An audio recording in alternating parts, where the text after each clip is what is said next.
We are well represented here with representation from agro-export services, we have financial services, and we have telecommunications.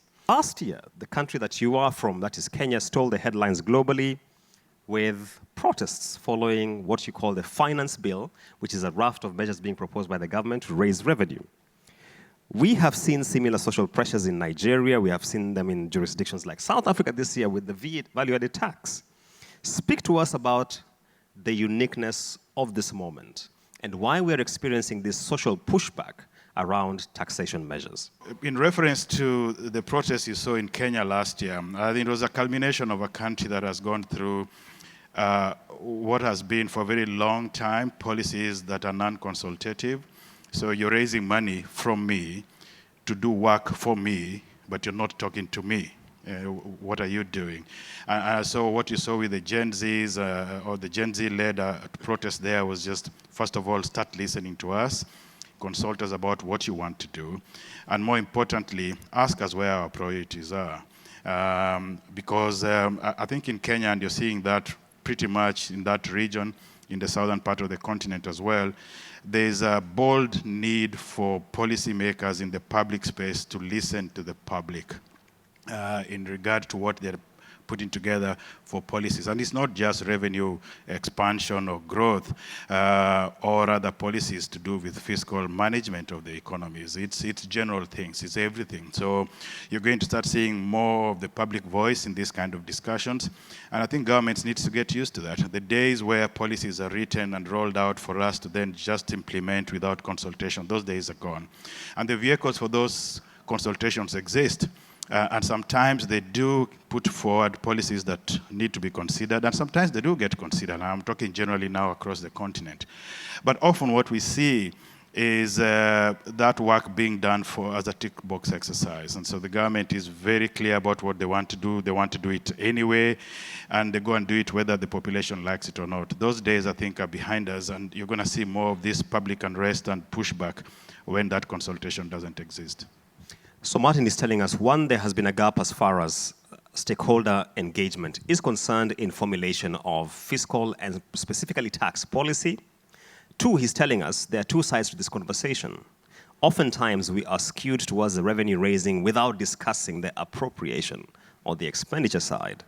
The third thing he's telling us is that public participation should not just be a cosmetic exercise where we just tick the box. And that's why I would like to pivot now to Diane Karusizi from Bank of Kigali. What we have seen across the continent with the social pushback, there's a demographic element to it. Martin did mention the Gen Z. What is the peculiarity around this, and why is it being led by this demographic? Now, the question on Gen Z, I think what is important for me to mention is that this specific demographic, they feel a sense of lack of intergenerational equity.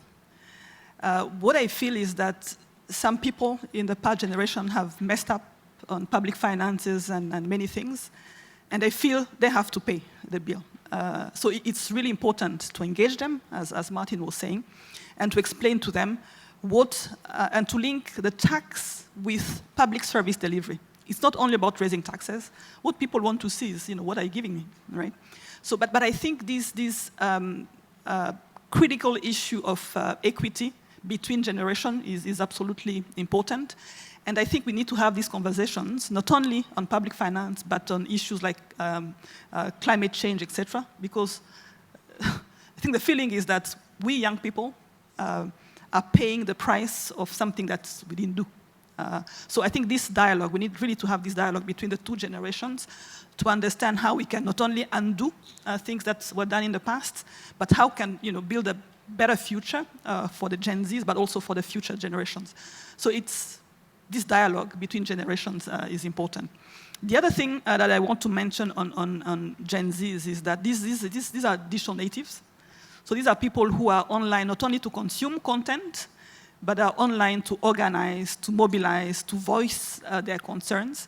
And it's something that can no longer be ignored because we sort of think on the continent that social media is for people to just consume content.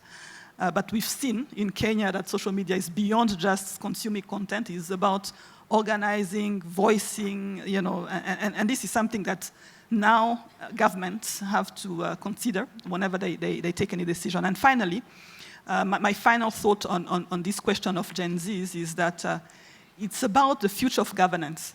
How do you govern, not only in the public service, also in the private sector, in companies? How do we lead this new generation? What do they want? How do you engage them? So this is something that I think we'll see a lot of discussions on, because it's critically important. Thank you. Diane, you've told us that social media is not just for consumption, it's essentially a public square. How do we harness that opportunity, if I could call it, to ensure then that we are advancing the agenda? Because even if I give you the Kenyan case in point, last year, whereas we can laud the fact that the protest led to substantive change, there was a lot of misinformation around the raft of proposals. That's what also governments and the people who lead should do.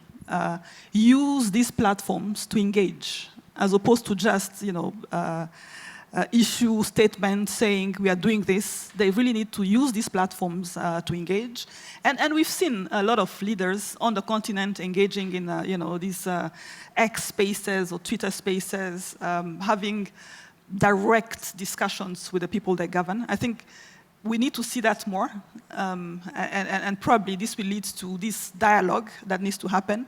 It's no longer in a room like this where you have only few people, but it has to be, on social media where you can have massive audiences and you can have direct discussions with the people with you. And by the way, it's also something we should ask in these forums in the future. Will Gen Z actually attend these conferences? Is it something they find attractive? So if we want to talk to them, where do we need to find them where they are? And they are actually on social media, and that's where we need to find them and have this dialogue with them. So social media is helping us to democratize public discourse, especially on issues as pressing as public finance. Let me turn over to Mr. Henry Oro from Zenith Bank.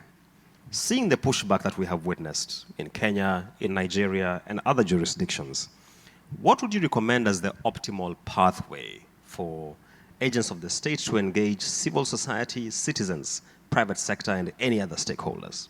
I think this is a very powerful platform where all stakeholders come together to discuss issues around revenue generation for the state, especially through taxation, and the issues of the backlash we have seen in some economies.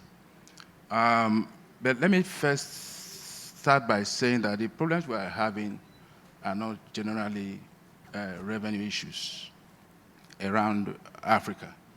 The problem is fundamentally how do we appropriate revenues, all right? And over time, the citizenry have seen that government, there's no trust in government, all right? And when there's no trust, there's backlash, all right? Now, there's no trust because government in implementing these projects, these reforms, do not consult with the citizenry, all right? So consultation is a fundamental problem. When people are consulted, they feel ownership, and the policy reforms have better outcomes. There's higher compliance, and there's better implementation. So it's just a problem of lack of consultation with the populace. Now, government these days think, George Orwell in his book, in Animal Farm, he said, for most government, they think that you keep the truth away from the people, you tell your lies boldly and persistently, and the people will be made to believe everything. But today, the Gen Zs, like you said, they begin to see that the half-truth is not good enough for everybody these days. The Gen Zs are more or less the vocal group, but it's affecting everybody in the chain. So governance is important. This has been discussed again and again, even in the plenary session. There's poor governance. We need to improve governance. We need to improve consultation. And the consultation should not just be the tick out the boxes issue. It has to be meaningful. It has to be transparent. Most of the time, the issues, the government has made up its mind on the implementation path. all right? People, there has to be feedback. People have to trust the process, that their ideas are carried and the ideas are implemented. So long before those reforms are announced, there should be roadshows, there should be public discourse, all right? There should be debates, and we should consult all aspects of the population, the civil societies, the students, the Gen Zs, all of that. When people feel that their views have been accommodated, there will be less backlash. And again, like I said, once those road revenues have been generated, what do we do with them? In Africa, we still have a lot of infrastructure decay. There are opportunities. The monies are there, but we're not using those monies in the right way. That way, the Gen Zs, the populace will continue to have backlash. They will continue to protest against that lack of transparency that we're seeing in our governments. But Mr. Oro, if I could stay with you for a bit, many governments, mine in Kenya being one of them, have argued that even as we speak about the need for wider consultation on tax measures, for instance, there is no prescribed threshold of what defines public participation. There is no clarity as to what should be deemed to be adequate and meaningful public participation. You end up running the risk of being in public participation paralysis because you will be always in a perpetual cycle of scouting for feedback. Do you feel there's a point there?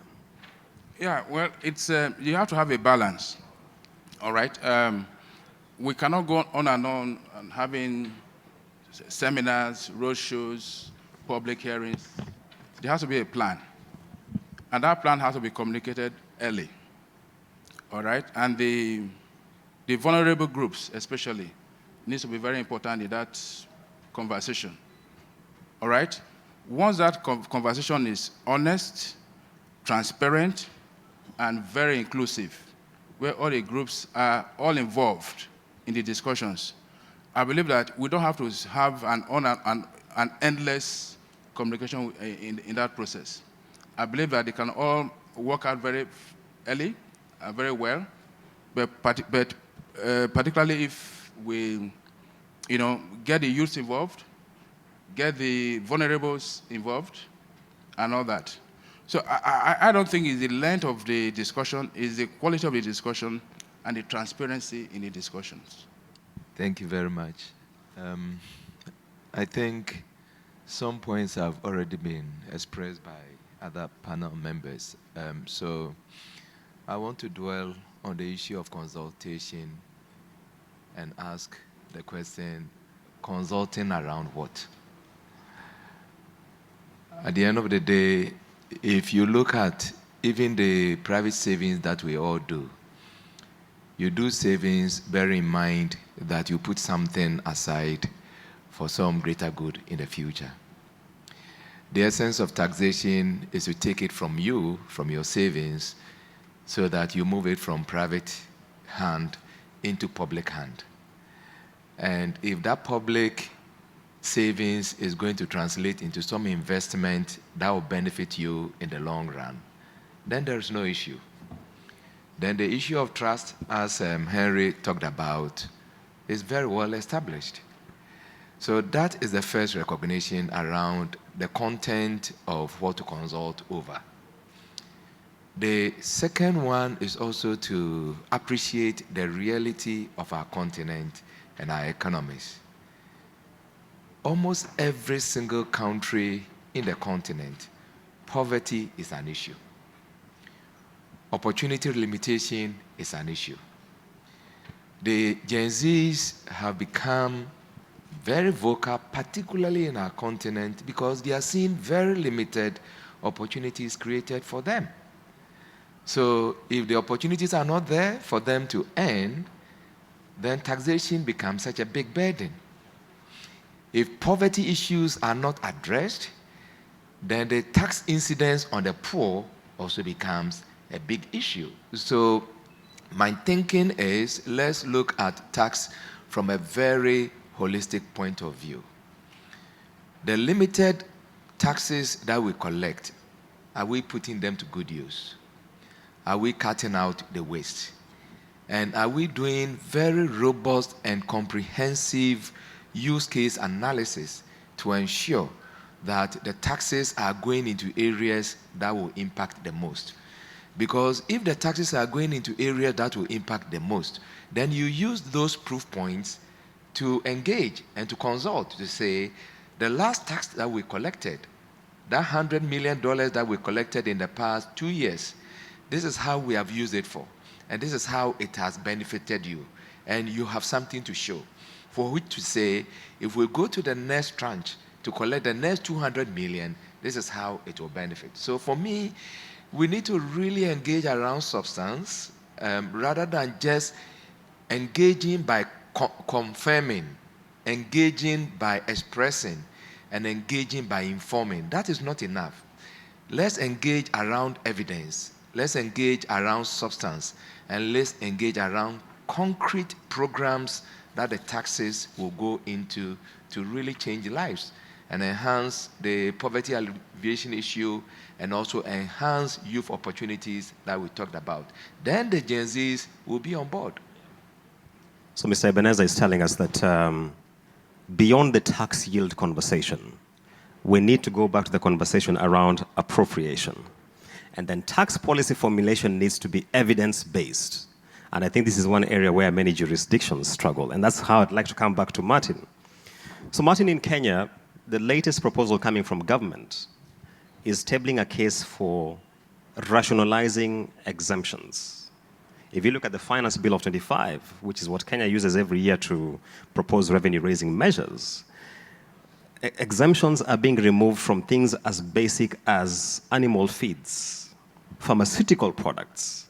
There needs to be transparency around spend, but more than the transparency, and in fact, before the transparency, there needs to be appropriation that is defendable. Yeah, we can't be talking about corruption and talking about raising revenue. What is Kenya's contribution in terms of revenue that goes to debt servicing? 7%? 7%. That's way too high. So for every dollar we collect, 67 cents goes to paying debts that are commercial at very high rates. And so you're stuck in this hole of continuing to borrow. You don't have enough left for you to use as working capital for the country. How you can't even talk development.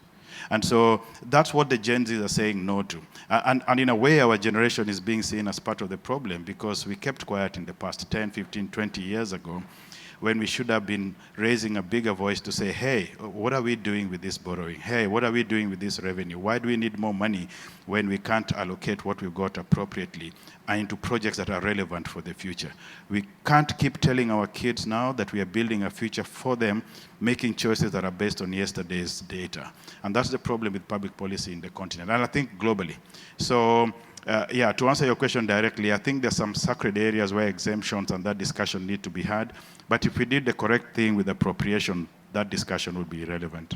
But Martin, the counter-narrative to what you're saying is, unless, if we're to be very honest, 3 out of the 4 jurisdictions that are on this panel are under an IMF program. The IMF textbook argues that it would make more sense because there are trade-offs here. Why don't you collect that revenue and see even if you can redistribute it as cash transfers, as opposed to extending exemptions which you're not certain will benefit the people they're intended for? Do you think there's a case there? Exemptions are talking to the fact that you don't have enough to do the things you need to do, including servicing your debt. And so, you know, if you want to correct that, you need to squeeze somewhere. Now, have we squeezed everywhere before we start collecting taxes on things that we should be exempting? Yeah, and that's where wastage for me comes in, is, you know, where's the evidence that we're using the money we have properly? I think every panelist is telling you that. And so the IMF is the IMF. If you came to me to lend me money, I'll give you my conditions. So whether you want to meet those conditions depends on you or not. This is not an IMF problem. This is a public policy and implementation problem. And so we need to be holding our leaders accountable, especially for generations behind us, because it's their future we are trying to secure. And so if we as leaders can't say appropriately and very strongly that, hey, let us take care of this. Okay, let's renegotiate this debt that we sort of like incurred years ago to try and soften the payment structure so that we have enough left for us as working capital to run the country, but more importantly, as investment as well, to keep growing as economies. That discussion is left to a few people in economic policy and government offices. I don't know that they're usually the best people to make those decisions. And so this might sound critical, because it is. We need to be getting to a point where the public participation is not superficial. Diane, you're from the financial services sector. In many of our countries right now, you'll find even excise on financial services. Are there sectors that should be deemed untouchable by taxation? Exemption is not good tax policy. And I think because you give a cash back to someone like me, but also someone who's poor. So I don't think that's a good tax policy. I think what governments are doing now more and more is to put indirect taxes on mobile money transactions, on financial service transactions, because direct taxes is not generating enough revenues. And this is mainly because our countries have large informal sectors. And it's just difficult for government to collect these taxes from revenues of people earning money from profits. But indirect taxes is also not a good tax policy in my view, because if it's VAT or if it's a tax that is attached to my mobile money transaction, it will affect more the poor than me, for example. So what we need to do in the financial sector space is that we should help our economies on the continent become more formal. And the way we do that is actually increasing access to finance. Because if I'm lending to an SME, typically that SME is going to move out of the informal sector, because I will demand as a bank that the company gets registered, that the company is tax compliant. And this you're also helping, at the same time government collects more taxes. So I really feel exemptions is not good tax policy. Indirect taxes is not good tax policy. I think we all need to work together to raise companies to become more formalized. And the way to do that is by probably putting some incentives that are targeted, not an incentive that caters or benefits everyone. We really need to be targeted. Because in tax policy, like in private sector, every penny counts. Yeah. So whenever you're doing a cashback or whenever you're taxing, it's important that it's very targeted. Because all these tax policies are there to achieve a purpose. If we're exempting, it's for a purpose. It's not just because we don't want to give cash back. It's because probably we want an industry to mature. Probably we want to help something, another outcome that is a development outcome. So to me, exemption, not good. Yeah. Indirect taxes, of course, it's easy for government to collect from indirect taxes, VAT, etc. These are embedded in everyone's everyday transaction, so it's very easy. But again, it's not good tax policy because it's not targeted enough, in my view.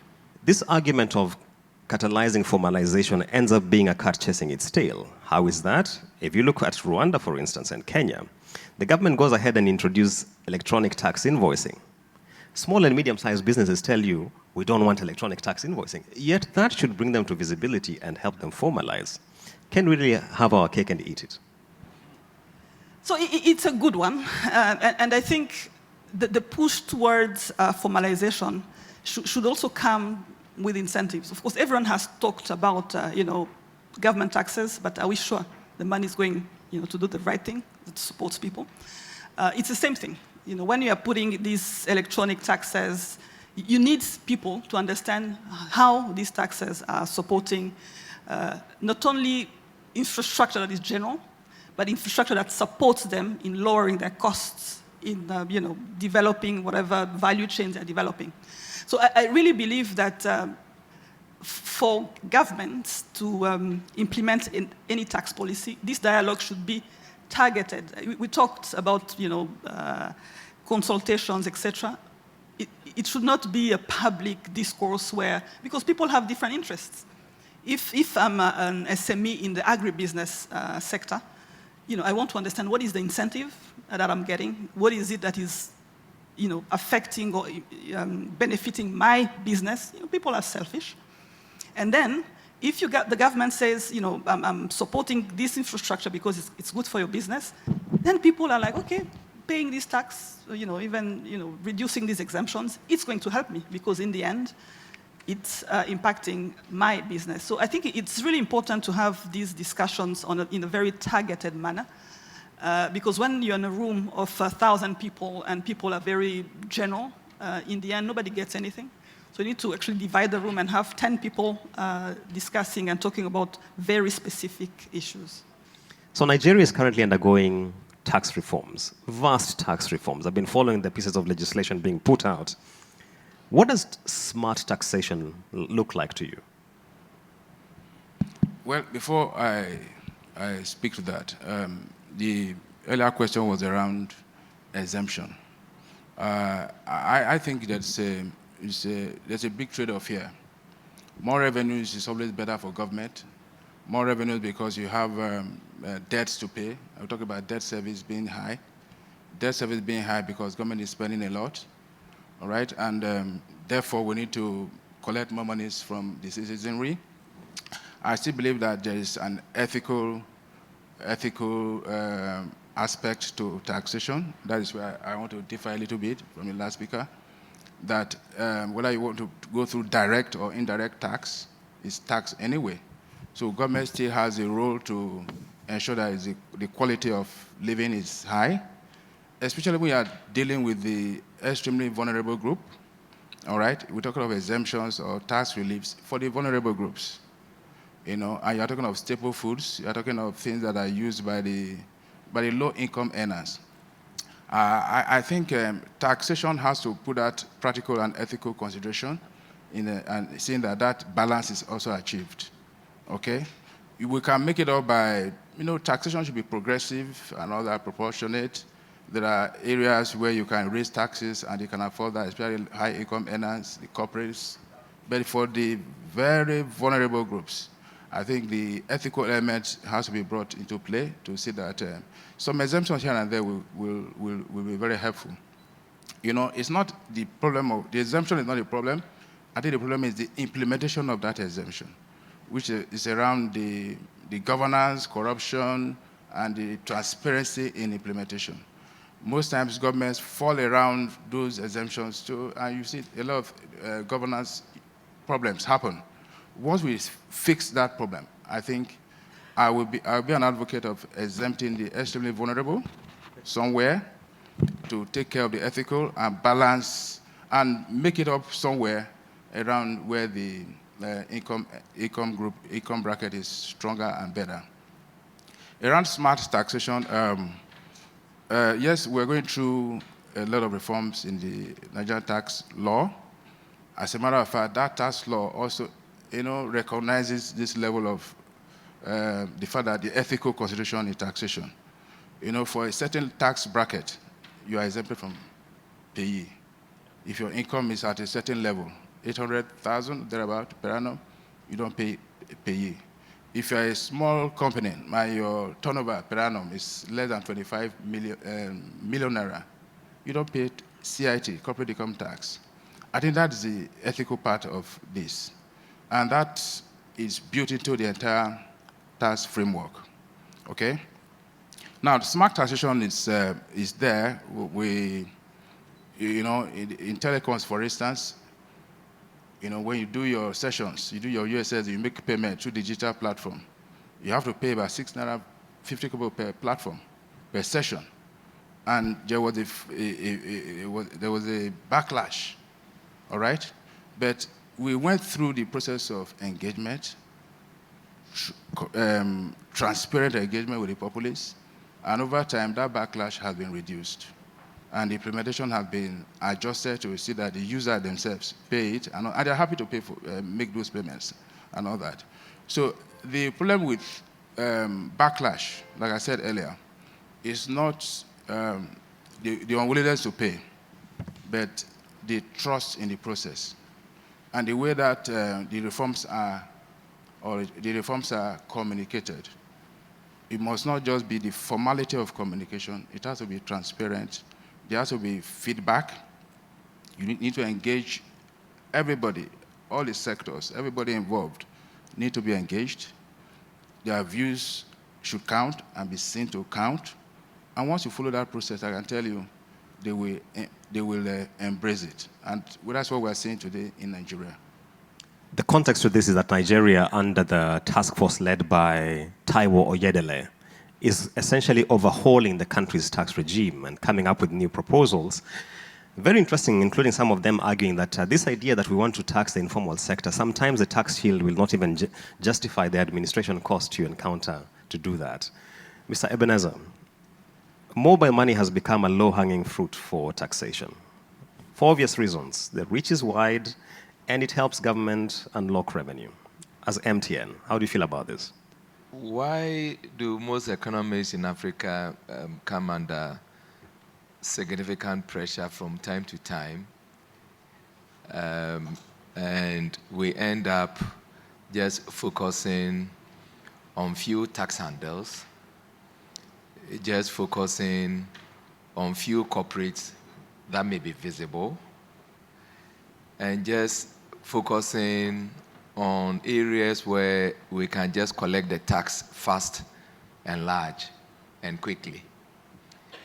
It is just because we do not have tax approach that ensure that we build to last.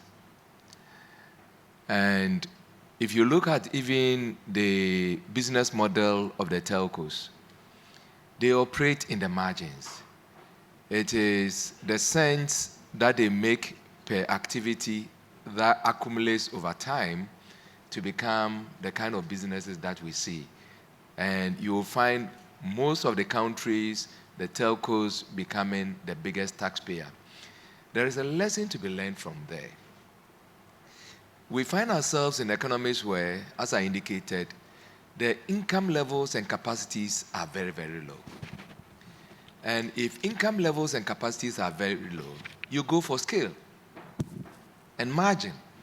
So if you want to just focus on few multinationals and corporates, then often we would continue to find a situation where these corporates will be overtaxed. And the more they are overtaxed, the less they have also to invest. And then you limit the ability for them even to generate employment. And you also limit the ability to attract more investors into the economies. And in the process, you create more, harm and damage to the economy. It's a vicious cycle. In terms of employment generation. So that is one side. And it is the same pressure that is encouraging most economies to now more or less tax where they see money. In this case, mobile money. But who is doing the mobile money transaction? It's the same poor person who does not have enough, who is receiving these remittances from those who can support. Money is transmitted from urban areas into the rural areas. You put it together, and that is the money that you see under the light, and you think there's a lot of money to be taxed. You even introduce a 1% tax incidence, and that 1% is 10% to the poor person in terms of what it means to their net in pocket. So the incidence is very big. You tax that money, then you discourage them from also receiving that same money through a medium that should help you modernize your economy and bring many people into the tax net in the long run. Again, we sacrifice the short term with the long run, and that becomes also an issue. So if you really think of taxation as something that you need to build over time and build scale for it, mobile money tax is something that you will never go near. And I'm not speaking just because I also operate in a sector where we also bear the brunt of mobile money taxation. Far from that. But I think the issue of tax, expenditure, investment, debt, and infrastructure must all be put together and dealt with in a very comprehensive way. And to do that, our tax policies should be informed by the econometrics data for the economy. It is not what the IMF is telling you. It is not what the classical economic models will tell you. It is what your economy, your country, your region will tell you. For instance, if you take any typical economy of Africa, the model for tax collection, say in a city like Abidjan, may be completely different from the tax collection model in a place where maybe agric is predominant, and people are only living off the income of agric by providing farm labor. Okay, but most of the time, in our situation, we just borrow some of these ideas and splash it and say, yes, we want to generate tax to GDP, 18-20%. So how do we achieve that? And it is not informed by significant, unique economic data, the nature of the economy, where we need to transform, where we need to even diversify. All that is not taken into account. And that is why you often have the social tension. Because you impose the mobile money tax, you see it as 0.5%, you see it as 1%, but to the poor person that is paying, it's 10% of incidence to their income. You know? So, number one, we need to think a bit long term. What are the things that we need to do and build towards a long-term sustainable tax collection? It's very important. And if that is the case, you will not go near things that should be helping you modernize your tax infrastructure by rather killing it and then moving money away from a platform onto the old system where people will go to the transport yard, give them money, and then it's given when the vehicle gets there. Okay? That is what you want to move away from. So that's the first thing. The second thing is, again, the evidence-based conversation I was talking about. What economic model support even our tax reforms? What social impact model support our tax reform? I think that is very important. The third one is the whole subject of infrastructure has to be revisited. Again, based on the data that we have, what infrastructure should solely be in the hands of the public that government must put money behind? What infrastructure that government must partner with the private sector such that the revenue generation will be able to pay for that infrastructure over time and it does not add to the tax burden? That also must be answered. And what infrastructure should purely be in the hands of the private sector? Again, look at our sector. Just imagine that the reforms that was done 20, 30 years was not done. And the same governments were responsible for providing telecom sector infrastructure and investing $200 to $300 million every single year. That would have added to the national burden. Okay? And there may be other sectors like ours that could purely be pushed into private hands and it makes sense. And there are sectors that will continue to make sense to also play the private and public. And significantly, we also still have sectors that should be government-led. And many of them are like that. If you are starting a new project, if you are starting a new infrastructure, if you are starting a new initiative in a high-risk environment like we find ourselves in Africa, and you want to attract private capital into that, and you, the government, you don't want to put a skin in the game, you are joking. Thank you, Mr. Ebenezer, for that. What he's telling us is, especially in the telco space, MNOs have made vast capex deployment. And we need to have a conversation about that and the implications for their business and why there's a bit of taxation overreach. Any questions from the floor before I get to my wrap-up close there? There's a hand at the back there. Do we have roving microphones? It's not surprising that the government is struggling to raise tax revenue. At the same time, we see the KRA taxing the write-offs, you heard that right, the write-offs and the losses of the financial sector. So having already lost money, that is then taxed again. And we're having to go to court and tribunals and appeals, and it sucks all the joy out of what should be a genuine mission to raise the economy of those in greatest need.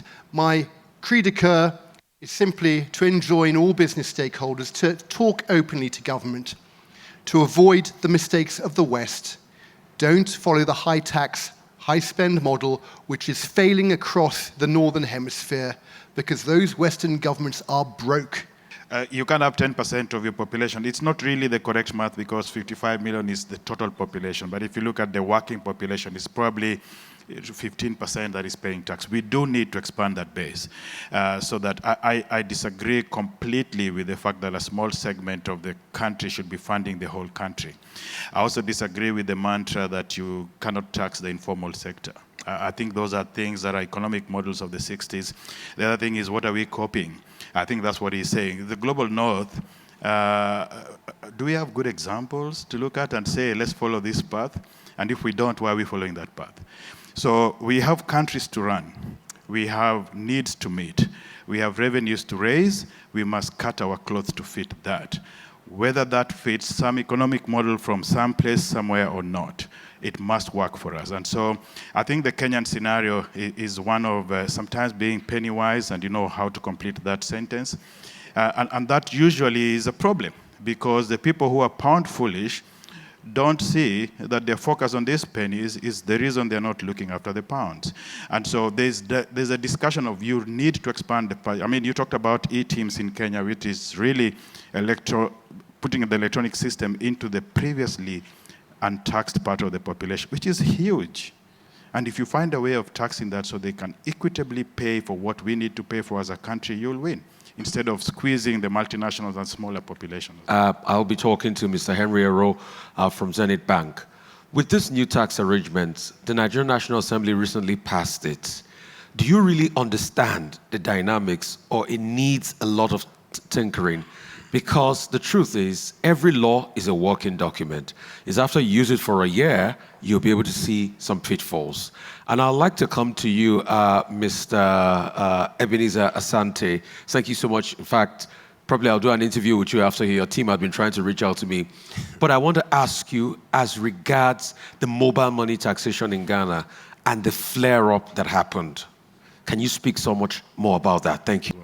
Henry Oro, very, very quickly. I agree with Martins.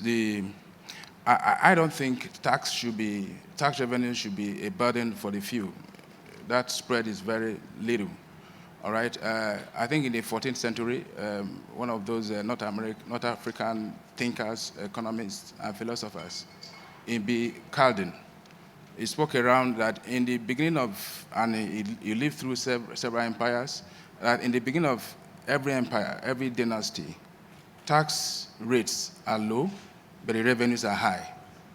But towards the end, tax rates are usually high, but the revenues are low. Yep. It is, I mean, when your rates are so high, it creates a disincentive for businesses and all that. Even in modern economic theory, the Laffer curve, he said there is an optimal rate between 0 and 100. Beyond that optimal rate, if you raise taxes, you're going to lose revenues. Yeah. Because there will be a disincentive for production, and there will be high incidence of avoidance and evasion of taxes. So when you focus your revenues on a very few companies, you are going to be, the burden will be too high, and there will be incidences of revenue collections and all that. So I believe the governments everywhere should broaden their tax base and their tax collections and make it inclusive, and that way everybody is part of it. The Nigerian tax bill it's always a working document. It's always a moving document. We are not there. Societies are always evolving. All right, it's not a perfect document. We know that it is universally accepted that no man, no government is perfect or infallible. So sometimes we take decisions that may not be right at the point, but we see it, correct it, and we improve on it. What is good about the Nigerian tax bill is that it has unified all the various tax laws: Nigerian petroleum tax law, capital gains tax law, capital transfer tax law, the company income tax law. These are all put into one document for transparency and for ease of administration, which is a good thing. And in the course of, producing that document, I know there's, like I said, a lot of consultation with Nigerians. And that document has changed several times. Okay. When it went to the lower house, a version went there was backlash, there was feedback. it was adjusted. It went to the Senate also adjusted it for that, to reflect, for instance, the VAT. VAT was supposed to go to states where they were incurred. But the point was, what happened to the other states? It has to be, the formula has to be adjusted to incorporate the interests of all the states and all that. So given the inclusive, collaborative, and sincere way that process was communicated, I think that document is good enough, all right? But it's not a perfect document, there's always room for improvement, and I believe that if there are requirements, the conversation is ongoing, all right? And these laws can be amended as we move forward. But I think it's a good law as it's been passed. So in very simple terms, what you describe as the APRO, again, it's not just Ghana. You'll find it everywhere this kind of tax has been introduced. And to understand it, to tax mobile money is just to tax cash. And we need to see it as such. Mobile money is just a medium of payment through an electronic platform. So why would you also have a tax system that is discriminatory? If I pull a note and pay, I don't pay anything. But when I pay it over a medium of a digital platform, I pay a tax just for the payment. And yet, just think about it. You also now want to encourage more and more people to move away from paper to electronic. And then you are also taxing electronic. And whilst you do that, you are rather impacting on productivity. Because if people also stop paying through the electronic and now have to send money through the analog means, it is impacting flow of money and even economic activities. So that's why I said we just need to find a way to connect all that. There is also the point around few people paying tax in our environment. It may be true, but it will not be wholly true. Again, when you look at it from the direct tax element, everybody is consuming. And if everybody is consuming, they are also paying the share of the direct tax. The question is, are we very effective and efficient in collecting the direct tax? Number one. Number two, have we increased productive capacity to also collect more and more direct taxes that, relatively speaking, is easy to collect? Number three, even as the economic transitions, are we also recognizing some of the non-tax elements that should be considered as part of the tax? I was talking about the example of infrastructure and where you have private sector participation. Today, if I am not paying any toll, and tomorrow I start paying toll, is it also considered as part of the non-tax element that is still impacting on me? And what is the role of technology? That is where we come in. So rather than even taxing mobile money, the question and the discussion rather should be, how can we use mobile money to be part of the problem finding towards expanding the tax network and the tax base? Thank you. I think this is a very, very interesting conversation. And I want to come back to what Ebenezer was saying. Taxing mobile money is taxing cash. And I think what these mobile money transactions and, data on voice, on data, etc., should help us actually be more targeted. And now we have all the technologies in the world to help us, implement direct taxes in a more efficient manner, as opposed to imposing a tax to everyone. It's a blanket cover, everyone gets the same tax. Let's use the data that is generated by technology, by the MNOs, etc., to say, Diane, with the transactions that I see, with your data consumption, with your electricity consumption, I can tax you more than someone who's only, with the same data, someone who's consuming less should get a lower tax. I think we now have, and this is really where technology and, probably we'll talk about AI a lot in this summit. Let's see how we can have this technology work for us. In the private sector, we all, have some, AI journeys that we're implementing. But for tax, I think it's going to be a big one. How can we have a fairer tax policy that is enabled by technology to help government achieve many things, broaden the tax base, increase revenues, etc. So I think technology is probably going to be the answer. We just need a technology that is focused on what we want to do, and something that is very contextualized. We cannot just borrow something that is coming from the global north. We need to find something that is addressing our realities on the continent. Thank you. Thank you very much. Tech is the future. Actually, I know that one revenue authority in the East African region is piloting use of AI for tax audits. I wait to see how that pans out. Ladies and gentlemen, let's appreciate this panel for their insightful thoughts on the tax test.